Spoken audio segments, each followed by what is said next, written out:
Olá, boa noite. Está começando o programa Mais Saúde. A minha convidada de hoje é Eliane Freitas.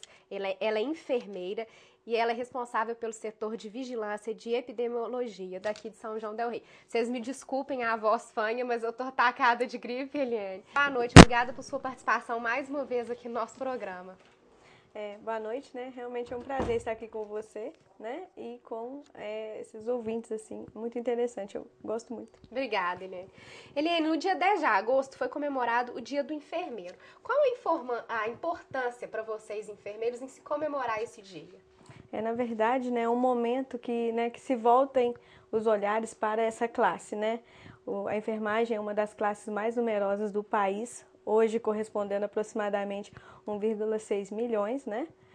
Só no nosso estado de Minas são 85 mil auxiliares, 39 mil enfermeiros, né? Então é uma classe muito numerosa e é um momento, né, de voltar a reflexão para quem cuida, né? Para o olhar do cuidado, que é, de uma certa forma, o nosso papel. Antes definido, né, como uma questão do cuidado no doente, né, na atuação nos ambientes hospitalares, mas hoje voltado também para uma condição preventiva, né? A enfermagem não é somente o cuidado do enfermo, né, o que o próprio nome diz, mas também, né, orientação, né, coisas que vão ajudar, de uma certa forma, a prevenir, né, e evitar algumas coisas que são complicações mesmo para a nossa saúde, a saúde da população como um todo. A gente sabe a importância que os médicos têm na nossa vida, na vida de todo mundo, mas é importante as pessoas saberem também que é fundamental o trabalho do enfermeiro, né, Eliane? Porque sem ele, na maioria das vezes, não é possível ter uma qualidade melhor nos hospitais, devido aos cuidados que vocês prestam aos pacientes, né? Isso é verdade, porque, né, prescrever o cuidado não é muito específico, né? O cuidado ele está no íntimo né, de quem desenvolve, de quem atua e de quem percebe. Na verdade, né, o atendimento médico tem seu valor, né? De todas as classes tem seu valor. Mas eu estou aqui para valorizar a classe que eu pertenço, né? Que é a enfermagem.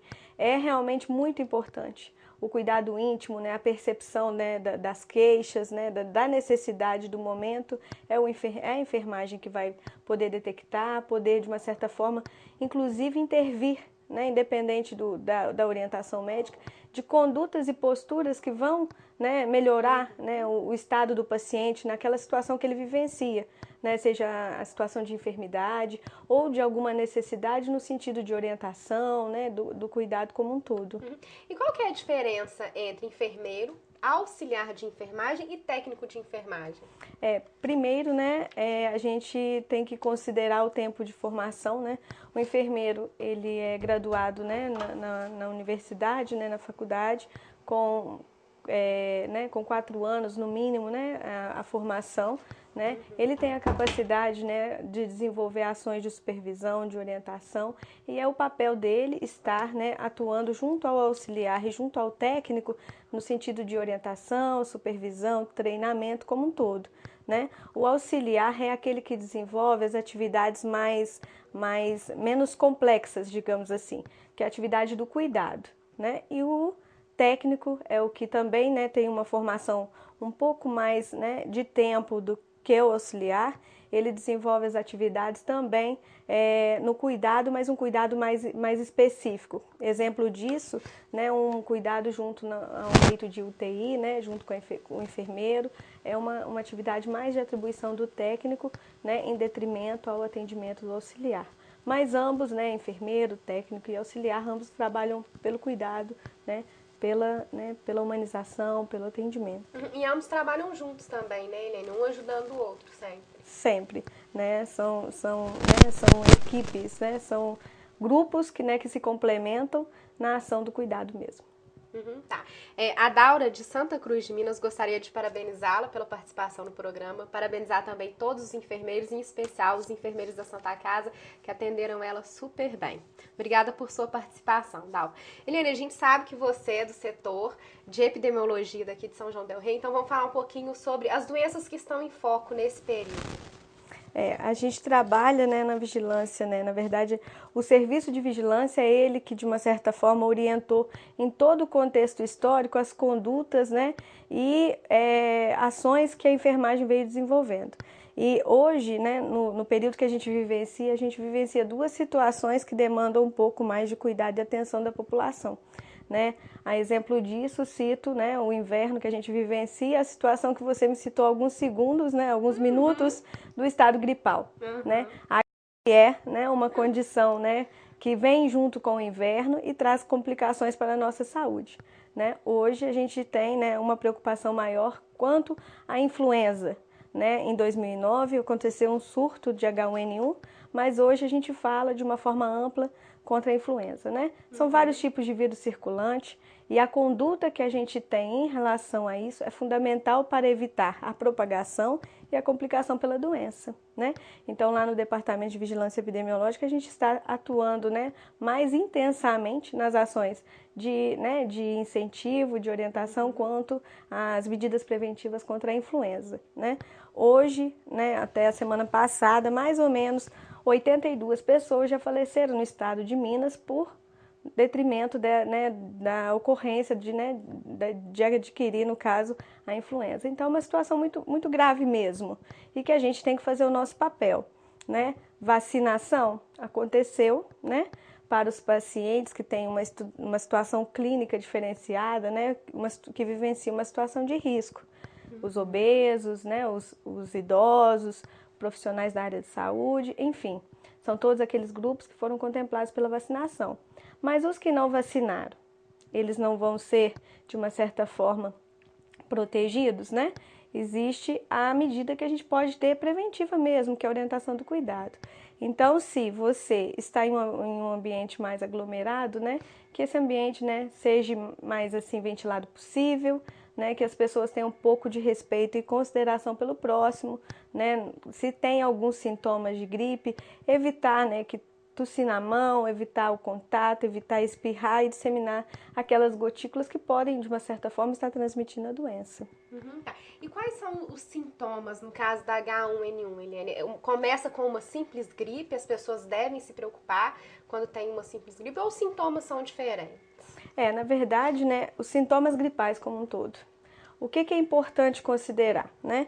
O indivíduo pode apresentar a febre, né? Mas é importante a presença, né, da tosse, da dor de garganta, e, né, tem a mialgia, que é a dor no corpo, né? E são sintomas que compatíveis com a influenza, como eu disse. Né? O que vai determinar se é H1N1? É o exame específico que a gente faz, né? A gente colheu até o momento o exame de 3 pacientes aqui do município, né? Um deles foi constatado, né, e confirmada a presença do vírus, né, influenza A, que é o H1N1, mas o paciente passou bem. O que é importante observar nos sintomas para não complicar? Apresentou febre, né, dor no corpo, tosse, dor de garganta, né, e aquilo persistiu e trouxe também um desconforto respiratório, por exemplo. Na dúvida, procura o posto de saúde mais próximo da residência, né, para estar observando, recebendo as orientações necessárias. Né? Eliane, nós estávamos falando sobre H1N1. Aí eu estava te falando da minha gripe da semana passada. Eu posso ficar despreocupado porque eu não tô com H1N1 ou eu devo me preocupar porque a gripe não foi embora? Na verdade, né, você tem os sintomas gripais, né? Os sintomas, eles são autolimitados. O indivíduo, né, ele não tem gripe por mais de 7 dias do mesmo vírus. Mas não quer dizer que você não possa ter por outros, né? Então, assim, a preocupação é o que eu disse mesmo. Observou algo que é, né, diferente do esperado, né? Além do mal-estar, da dor no corpo, procurar o médico mesmo para estar avaliando se existe alguma situação, né, que complique. Porque a gripe, né, ela pode vir associada a outros fatores, né? Então, você tem, de uma certa forma, a pessoa que, né, desenvolve, né, os sintomas gripais, ele já, de uma certa forma, ele está com uma baixa de imunidade, né? O vírus se aproveitou, de alguma forma, né, do seu organismo um pouco mais frágil, né, para estar manifestando sintomas. Então é bom observar, né, uma febre persistente, né, alguma coisa nesse sentido, procurar o médico. E observar também, porque nesse período tem as sinusites, tem, né, os problemas. Que eu tô também. Então, aí você tem esses outros sintomas também, as alergias pelos ambientes fechados, então é importante considerar isso também. Qual que é o exame que dá o diagnóstico da H1N1? Na verdade, né, existe o SWAB, né, que é uma coleta que é realizada através da introdução de de uma haste flexível, tipo o cotonete, digamos assim, que você faz a introdução desse material na narina e na cavidade oral, colhe o material e encaminha para a FUNED, né? Só que este exame, ficar claro que ele é específico para alguns casos. Hoje, o Ministério da Saúde determinou e preconizou que seja coletado em pacientes que desenvolvem a síndrome respiratória aguda grave. O que é isso? É um indivíduo que tem os sintomas gripais acompanhados de certas complicações, por exemplo, insuficiência respiratória, né? E que necessita de um aporte a nível hospitalar.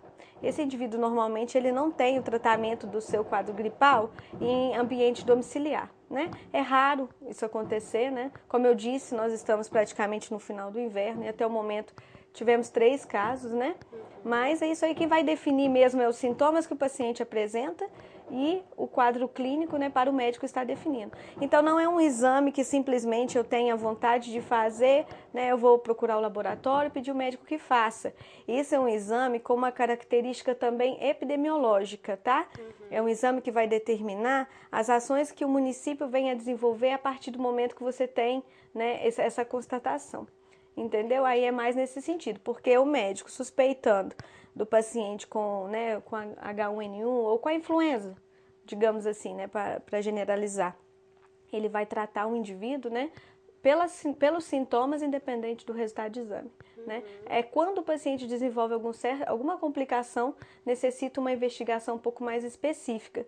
Por isso, coletado o material para que seja definido qual tipo de vírus, né? Não necessariamente o influenza A, mas poderia ser o B, né? Poderia ser o tipo de vírus que tem lá circulando nos Estados Unidos, que trouxe, né, grandes transtornos para eles este ano, com surto, né, com grandes números de óbitos, para a gente saber que tipo de vírus que tem circulando na nossa região, no nosso estado e no nosso país. Entendeu? E o caso da HN1, se não for tratada, quais as complicações pode causar? Ela realmente dá óbito se não tiver tratamento, ou a pessoa pode se recuperar, o próprio organismo, né, consegue recuperar sozinho? Não tem jeito. Sim, com Consegue? certeza. Então, às Quase vezes a gente mais já de teve 90... H1N1 e não sabe. O que acontece, né? Em 2009, né, foi o grande surto, né? Foi o grande número de quase 402 óbitos. À medida que o organismo ele vai sendo sujeito a certos, né, contatos com certos micro-organismos, vírus, bactérias, né, o nosso organismo ele tem condição de por si só de combater as infecções, né? Por isso, né, não se tem, né, o contato de tuberculose, por exemplo, você não tem todos da residência que desenvolve a doença. Então, você tem a imunidade, né, que é individual, isso é fortalecido, né, pela condição de vida, condição, né, alimentar, psicológica, todos os fatores que vão envolver e, né, te deixar um indivíduo mais forte e saudável, né? E por isso, muitas das vezes, não só a influenza, mas muitas das doenças que, né, a gente sujeito, né, e mantém contato diariamente, elas são autolimitadas, né? Pelo próprio contato, o nosso organismo inteligentemente combate, né? E a gente continua aí seguindo nossa vida de forma... Sabia. E nem sabia. Mas aí, no caso, as complicações agravem, aí a pessoa realmente tem que ser internada, esse tratamento tem que ser feito mesmo, Eliane? No caso, né, de uns sintomas que vão conferir com o quadro clínico, né, de influenza pandêmica ou com quadro, né, mais grave da doença, é importante sim o tratamento. Para isso, hoje, os hospitais da nossa cidade, né, bem como unidade de pronto atendimento, eles dispõem do medicamento, né, que é o oseltamivir, para o tratamento, né, do paciente. Então, né, o médico, sendo necessário, prescrito por ele, vai ser instituído imediatamente. Tá. E o Sistema Único de Saúde oferece esse medicamento para a população? Esse medicamento é oferecido único e exclusivamente pelo SUS. Então, se a pessoa quiser comprar, ela não consegue comprar? Poderia, né? Um medicamento caro, né? Que poderia, mas que não é necessário, como a gente mesmo disse, né?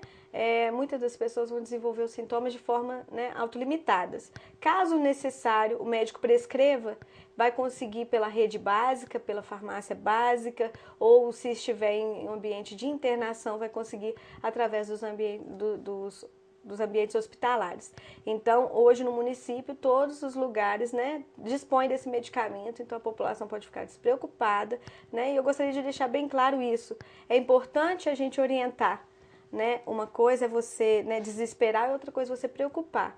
Preocupar é você tomar todas as medidas necessárias para que você, né, não desenvolva doença ou para que você, né, consiga passar por esses fatores de forma mais tranquila, né? E desesperar é achar que o fato de a gente estar comentando esse assunto aqui no momento e que está ali com coriza, sintomas gripais e que, né, possivelmente esteja com H1N1. Não é bem assim. E nosso programa está chegando ao fim. Muito obrigada por sua participação. Seja sempre bem-vinda. Não precisa esperar eu convidá-la. Pode me ligar também para vir falar das campanhas, do que está acontecendo lá, para a gente informar os nossos telespectadores. E você tem mais algum recadinho? Quer falar mais alguma coisa? É isso mesmo, né, gente? É cada um fazendo o seu papel, né? A gente está fazendo o nosso, muito atento nessas questões de vigilância, né? A secretária de saúde, né? O prefeito, eles têm um envolvimento muito grande na questão de saúde mesmo. O que puder ser feito para ajudar a população, eles estão buscando, né? E eu queria deixar um recadinho, sim. Quero mandar um beijão para minha filha, Gabriela, que eu falei com ela que ia mandar um beijão para ela, tá? E que eu amo muito ela. Um beijo para Gabriela também. Da próxima vez que sua mãe vier aqui, venha junto, né? Verdade. Obrigada, Eliane. A todos que participaram, muito obrigada. Se você não conseguiu acompanhar o programa todo, nesta sexta-feira, às 10h10 da manhã, tem a reprise. E semana que vem estaremos de volta ao vivo com mais um assunto interessante. Então, até lá e uma boa noite.